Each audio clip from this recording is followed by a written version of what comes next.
কাজ প্রায় শেষ। এখন দেখা যাক সপ্তাহখানেক পর কি হয়।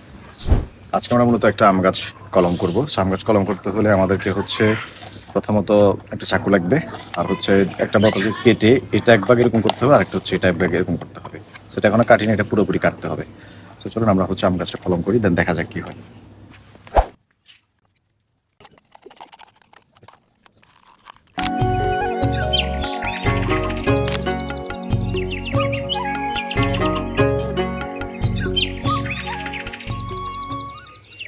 আমরা মূলত এই এই ডালটা হচ্ছে যে কলম করবো, এটা এটা একদম উপযুক্ত, মোটামুটি স্লিম আছে।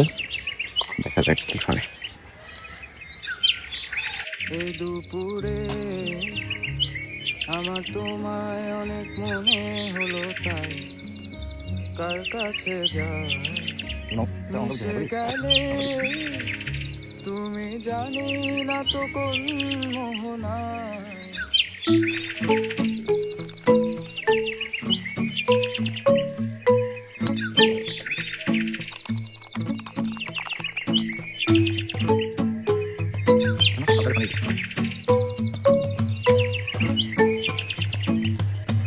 কাজ প্রায় শেষ। এখন দেখা যাক সপ্তাহখানেক পর কি হয়।